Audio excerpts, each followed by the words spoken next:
안녕하세요. 한주입니다. 오늘은 한 주의 책 이야기 2023 연말 결산 영상입니다. 작년 한 해 동안 읽었던 책 중에서 좋았던 책을 좀 추려서 말씀드리려고 하는데요. 다른 채널들에 비해서 약간 늦은 감이 있기는 하지만 2023년 12월 31일까지 읽었던 모든 책들을 다 포함하고 싶어서 이제서야 영상을 올리게 됐습니다. 제가 2023년도에 책하울이나 아니면 간단히 언급한 책을 제외하면 대략 50권 정도의 책을 소개해 드렸더라고요. 책을 콘텐츠로 하는 채널로서는 큰 숫자는 아니지만 정말 많은 고뇌와 사랑이 담긴 추천들이었으니까요. 그 마음이 꼭 여러분들에게 전달되었으면 좋겠습니다. 그래서 오늘 이 연말 결산 영상에서 이미 소개해드린 책들을 포함시켜야 되나 고민을 많이 했어요.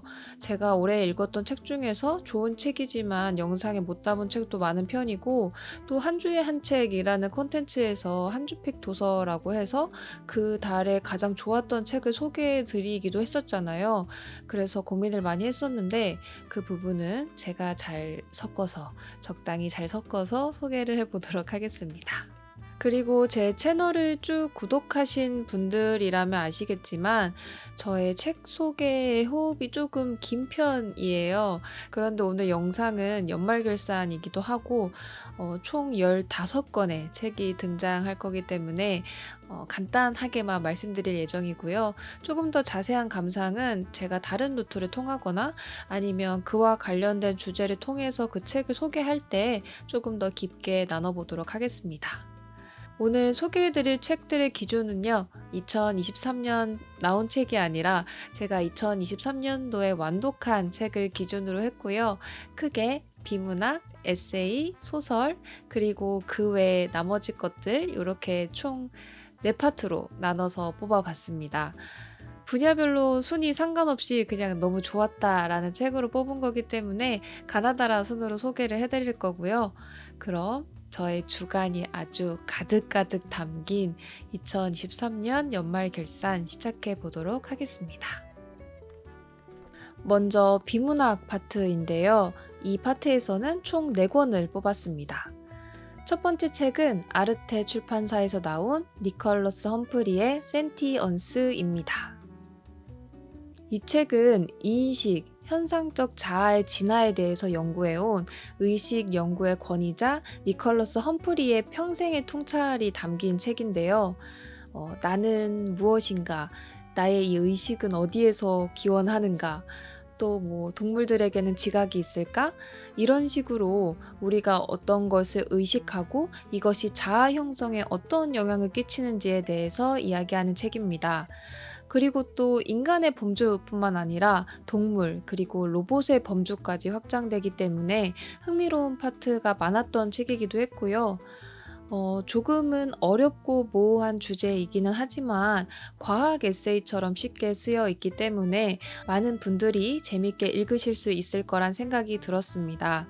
우리가 철학적으로만 풀어가던 의식의 범위를 조금 더 진화론적인 관점에서 생각해 볼 수 있는 책이어서 너무 좋았던 책이기도 해서 올해 책으로 뽑아봤습니다. 두 번째 책은 돌고래 출판사에서 나온 악인의 서사입니다. 이 책은 한창 논란이 되었던 악인에게 서사를 주지 말라라는 문장에 대한 답변을 여러 방면의 저자들을 통해 다양한 관점으로 볼 수 있는 책이었는데요.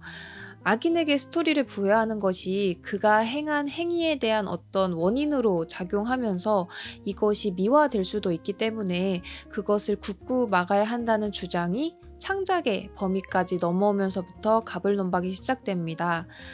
해당 토론이 140자밖에 쓸 수 없는 트위터를 통해서 심화되면서 점점 그 의미가 퇴색되고 오해가 발생하기 시작하는데요. 이것을 책으로 옮겨서 조금 더 객관적이고 전문적인 의견을 볼 수 있는 책이었습니다. 특히 저는 재현윤리 쪽에 관심이 많아서 흥미롭게 읽었던 부분들이 많았던 책이어서 올해 책으로 뽑아보게 됐습니다. 세 번째 책은 소소의 책에서 나온 로버트 맥팔레인의 언더랜드입니다.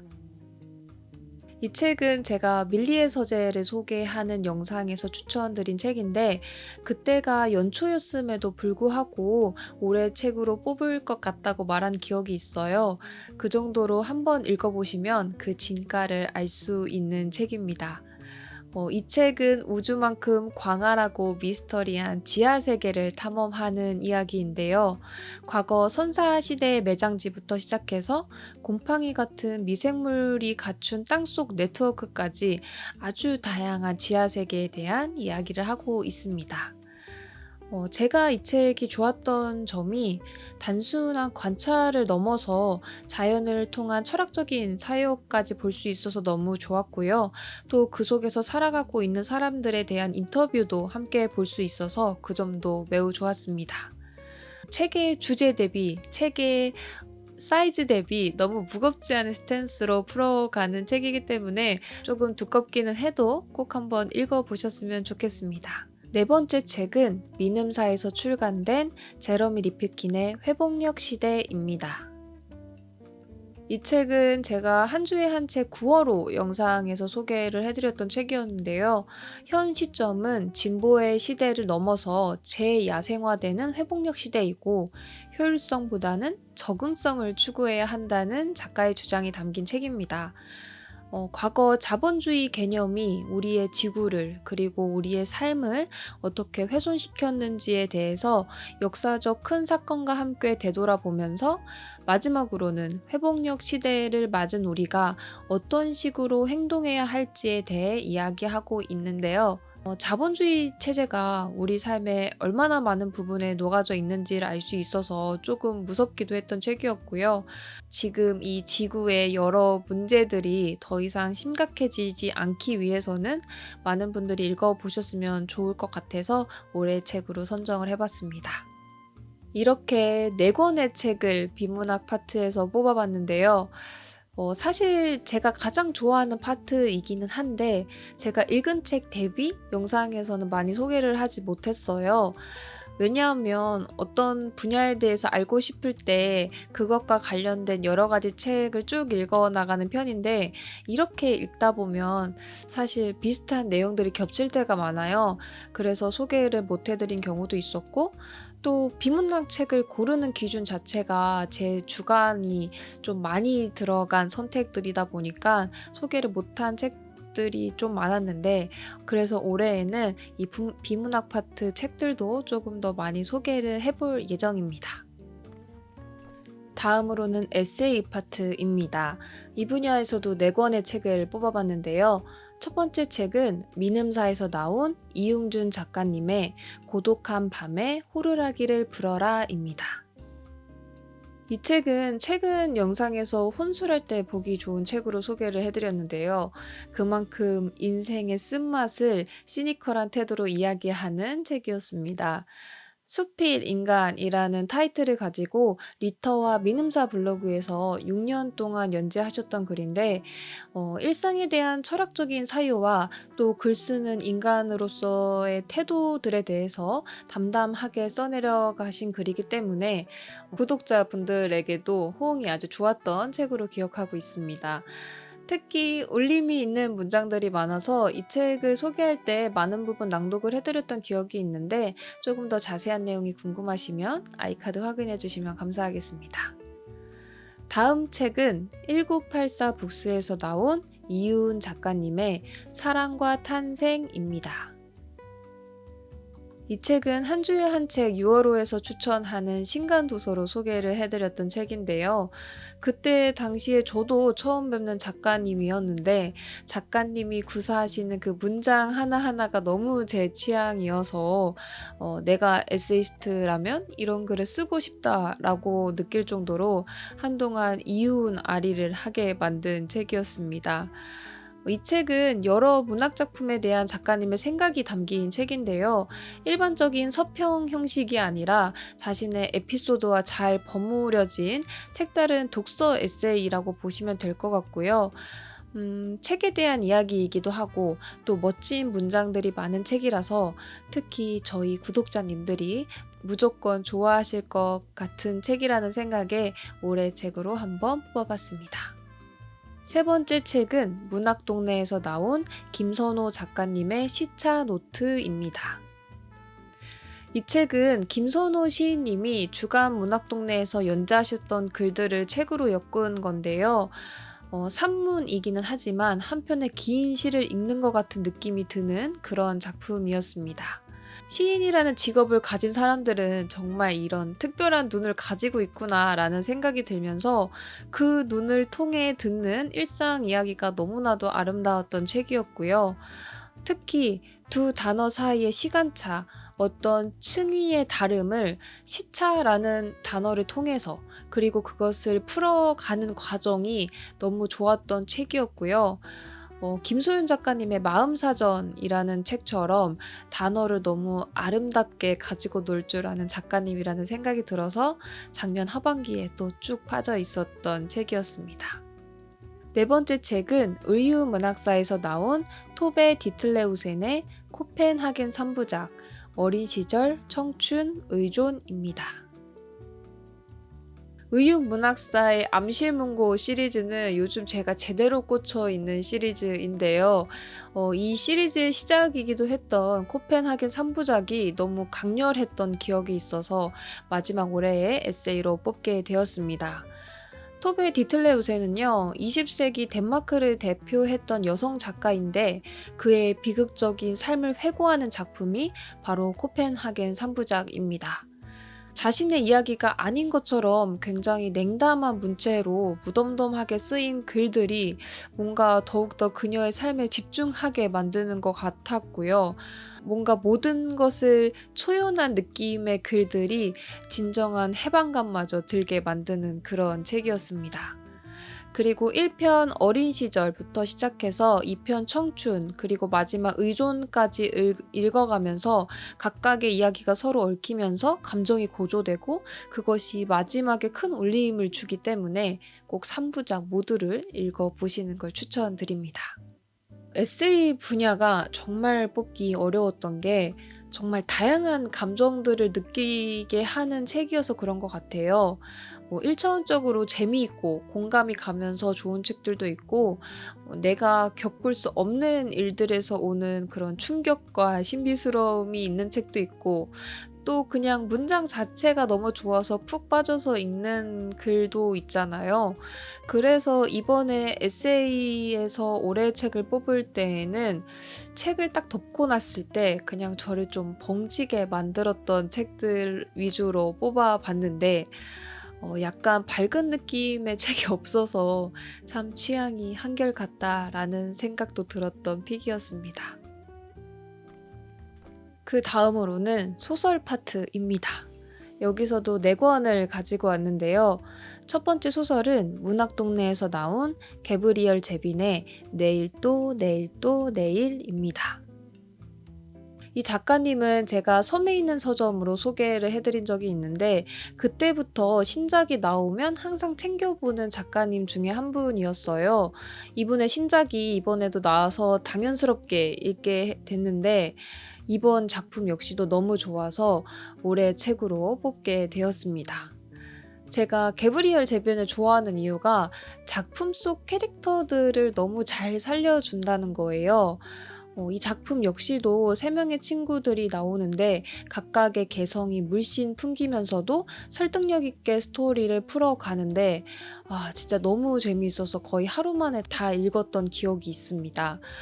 인생의 고난과 역경을 이겨내면서 살아가는 청춘들의 이야기를 게임이라는 소재를 사용해서 너무 재미있고 감동스럽게 풀어가는 소설이니까요. 꼭 한번 읽어보시길 추천드립니다.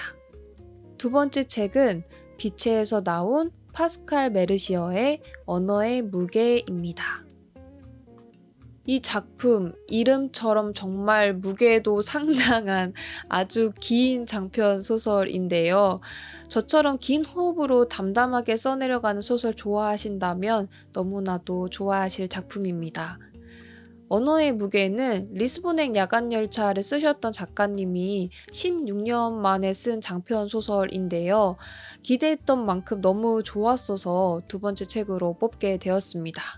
이 소설은 언어라는 장르에 평생을 바쳐온 번역가 레이랜드의 일상을 다루는데요. 시한부 판정을 받은 그가 일생을 되돌아보는 과정, 그리고 이것이 오지임을 알게 된 후에 다시 일생을 돌아보는 굉장히 입체적인 시간대를 가지고 있는 작품인데, 그 속에서 언어라는 것의 위대함, 또 언어를 통해 관계 맺는 사람들이 가져야 할 책임감, 또 언어에서 다른 언어로 이어지는 그 번역이라는 세계를 너무 아름답게 풀어가고 있어서 너무 좋았던 작품이었습니다. 죽음과 가까워지는 화자가 이야기하고 있지만 결국엔 인생은 아름답다라는 것을 느낄 수 있게 해주는 작품이어서 너무나도 추천드리는 책입니다. 세 번째 소설은 문학동네에서 나온 김현수 작가님의 이토록 평범한 미래입니다. 이 책은 한 주에 한 책 1호로에서 소개를 해드렸던 작품인데요. 새해를 맞이하면서 인생을 담담하게 잘 살아갈 용기를 준 책이라서 소개를 한 기억이 있습니다. 올해는 정말 김현수의 해였다라고 할 정도로 출간하신 이토록 평범한 미래부터 이렇게 많은 여름이, 이 두 편 다 저에게는 너무 소중했던 작품들이었는데요. 소설이 주는 위로를 가장 정석적으로 잘 쓰시는 분이 제가 생각하기에는 김현수 작가님인 것 같습니다. 누구나 쉽게 읽을 수 있으면서도 또 그 속에 울림 있는 문장을 너무 잘 쓰시는 작가님이라서 선물하기도 너무 좋은 책이라는 생각이 들고요. 잘 쓰여진 따뜻한 단편을 찾고 계신 분들이라면 너무나도 추천드리는 책입니다. 네 번째 책은 아작에서 나온 김보영 작가님의 종의 기원담입니다. 이 책은 한 주에 한 책 9월호에서 소개를 해드렸던 책이었는데요.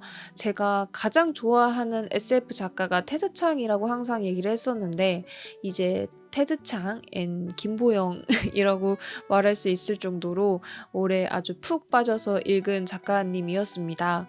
이 종의 기원담은 로봇 세계에 대한 이야기이지만 그 이야기를 쭉 읽어가다 보면 우리 인간 세계를 떠올릴 수 있는 묘한 경험과 함께 그 속에 녹아져 있는 인간의 철학적인 사유들, 인간다움의 정의, 이런 것들을 느낄 수 있는 스토리가 막 펼쳐지는데, 또 이런 것들을 배제하더라도 그냥 너무 재밌다라고 할 수 있을 정도로 너무너무 좋았던 작품이었습니다. 또 작품의 디테일이 상당하기 때문에 작가님이 한국인이라는 점이 너무나도 감사했던 작품이기도 하고요.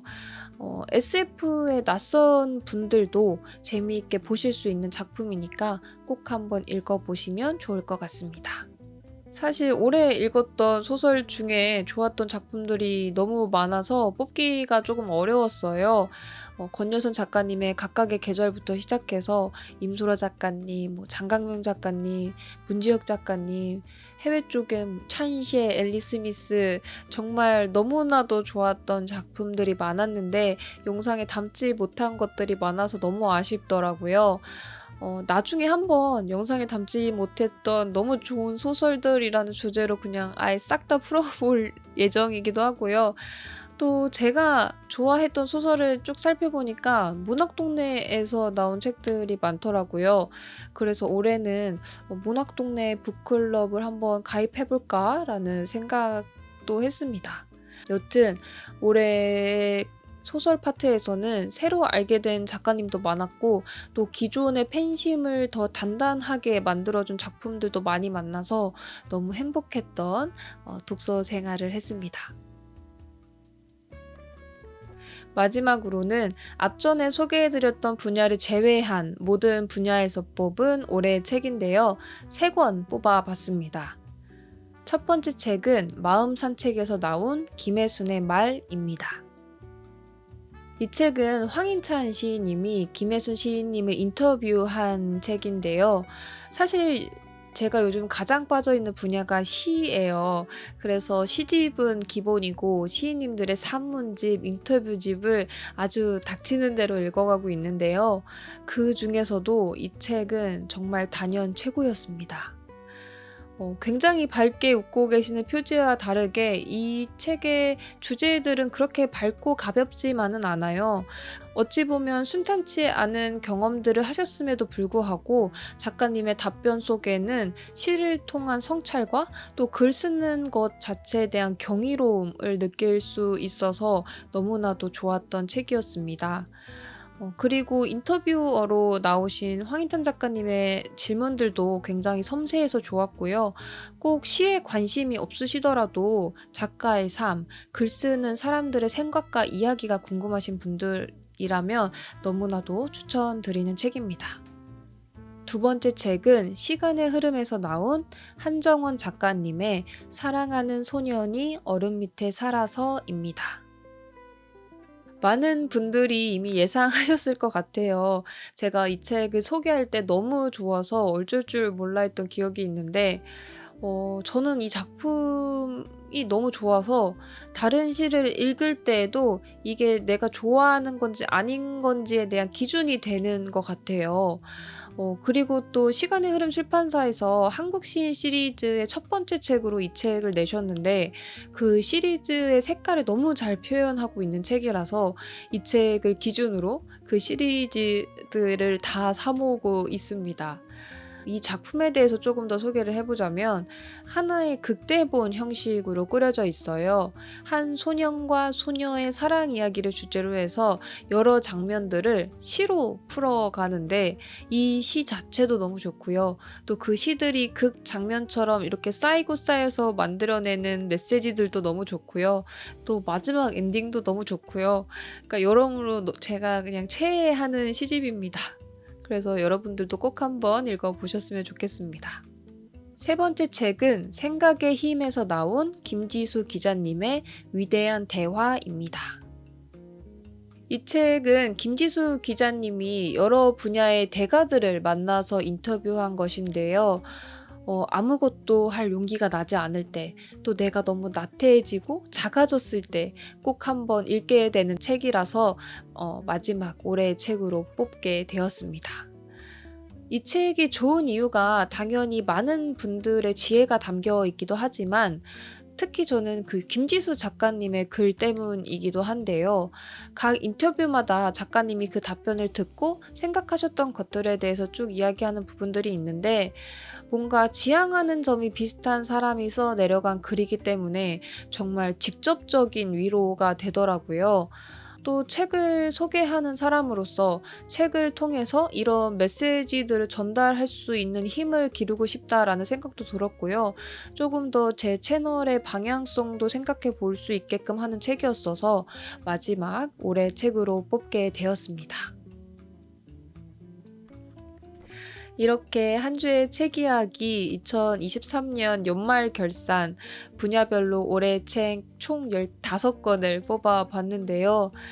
이 영상을 준비하면서 1년 동안 읽었던 책들을 쭉 돌아보니까 뭔가 뿌듯하기도 하고 여러분들에게 더 많은 걸 못 보여드린 것 같아서 속상하기도 하더라고요. 그러면서도 또 올해는 어떤 좋은 책들을 만날 수 있을까 너무너무 설레기도 했고 이 책이라는 소중한 존재가 또 너무 사랑스러워지는 순간이기도 했습니다. 그리고 저도 여러분들의 2023년 올해의 책이 너무 궁금해요. 댓글로 꼭 남겨주시면 감사하겠고요.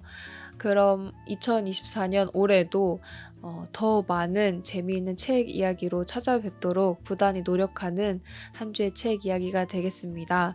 작년 한 해 너무 감사했고요. 올해도 잘 부탁드립니다. 안녕.